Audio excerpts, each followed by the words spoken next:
Hey guys, so today you and I are going to talk about daily builds.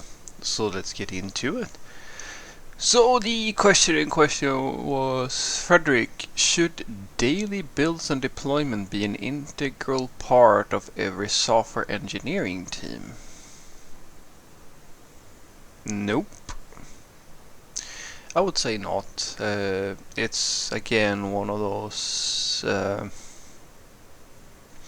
it's one of those arbitrary numbers, or like, yeah, if you should ship every day, you should ship every 2 days, etc., etc. It's the one of those things that it's an idea that really isn't.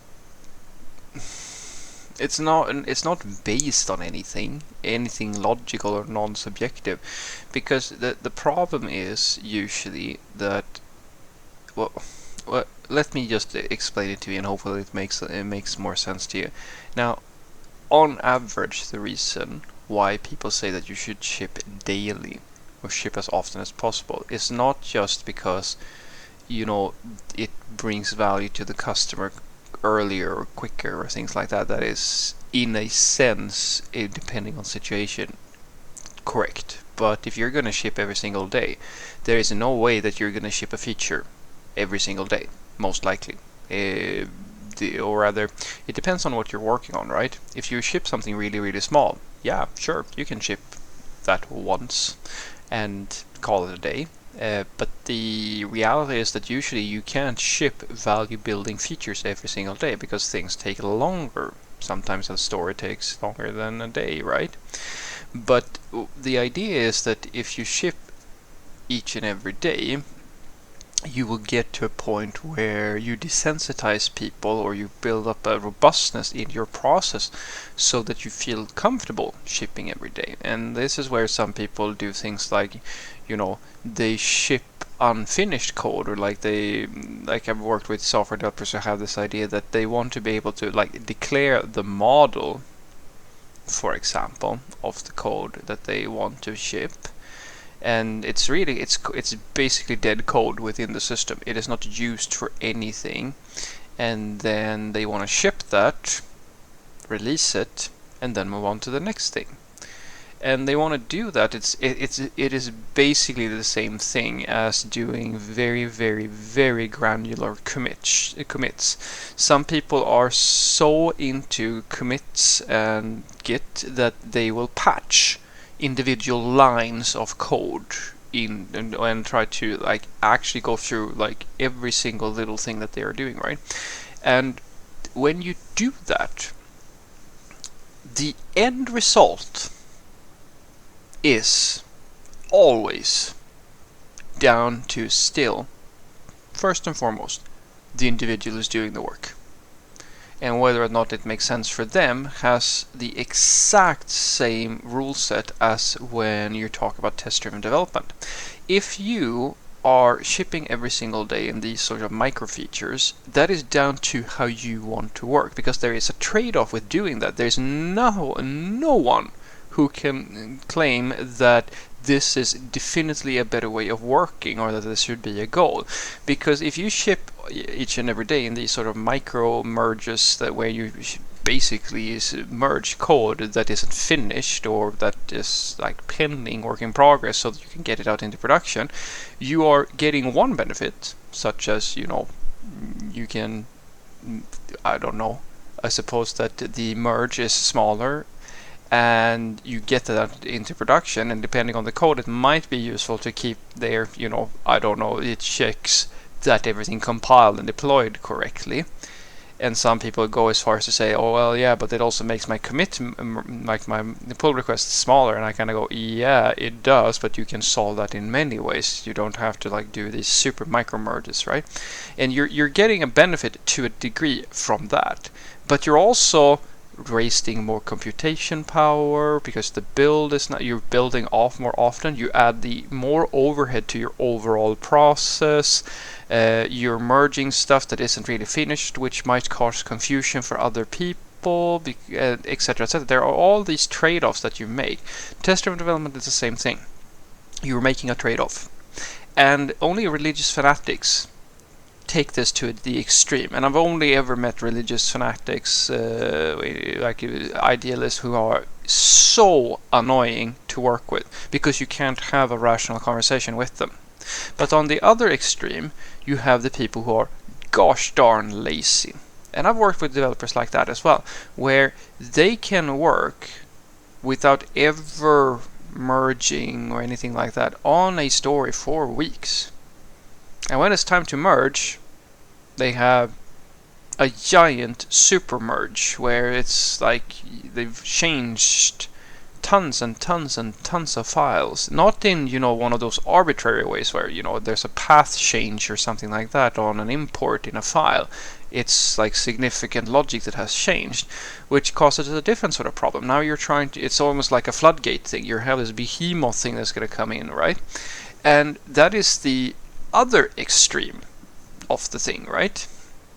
But at the same time, saying that you should ship every single day, maybe the story took, and it usually does, maybe the story took that long to get finished, and maybe this specific software developer wants to optimize for not having to, for example, waste extra computation resources or like have a lot of extra overhead in testing, etc., etc., depending on your strategies and so forth. So there's a lot of, and it might be as simple as that it emotionally feels better for them. The one thing that is really, really important, as I said, that both like these two methods, they have pros and they have cons, but the idea that you should ship every day has, in my opinion at the very least, much more to do with reducing the fear of release, because that is the most dangerous part to settle into a software development process.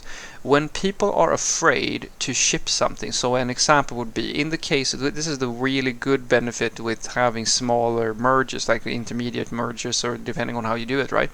Because when you do something like that, releasing into production usually feels safer for the software developer. The scope is very small, so they're fairly confident that this is not going to explode anything in production.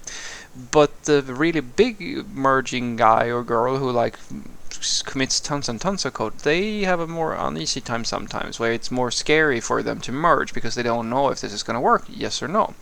But I argue that there are many ways of solving that, and I have more efficient, I guess just I can't cover that in this video, but there are more efficient ways to do like releases and to remove the fear of releasing into production. As a general rule, I think that it is good for you to release as often as possible because it desensitizes you to that fear, right?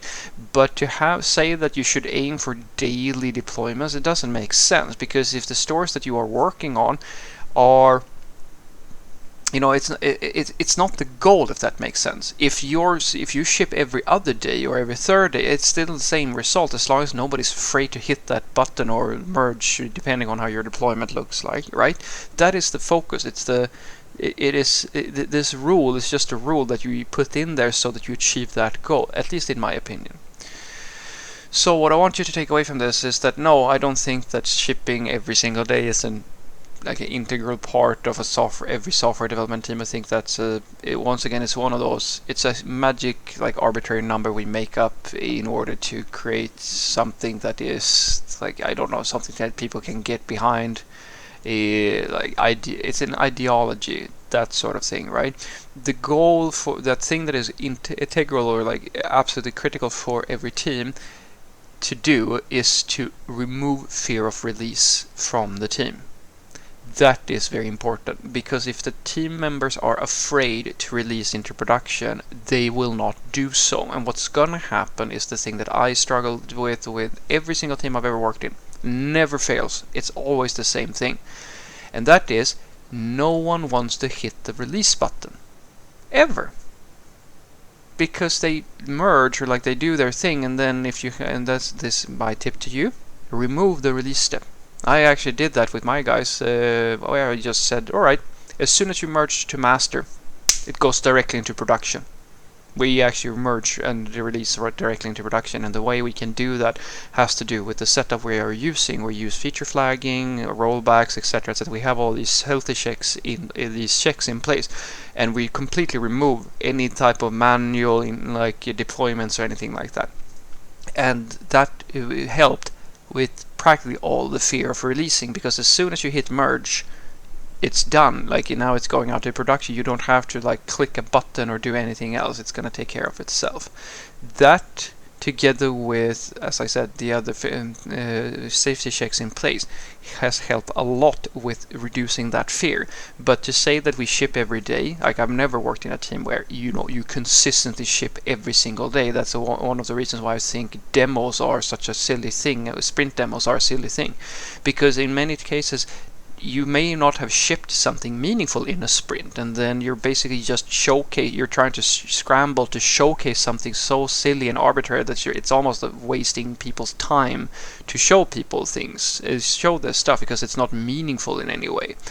And that's why I tell people the idea behind releasing every day is to in my opinion, to reduce the fear of releasing. It has nothing to do with that there's some magical benefit apart, in my opinion, the release, apart from that, because it comes down to, it's the same thing with test-driven development. Some people will do really well with test-driven development because it clicks with them and it resonates, and some people think it's the dumbest thing in the world because it like blocks their way of thinking, and some people want to ship an entire feature, and some people want to do like small incremental merges, and it depends on so many factors which one makes most sense, that it's impossible to say that one is going to be definitively better than the other. Have a great day.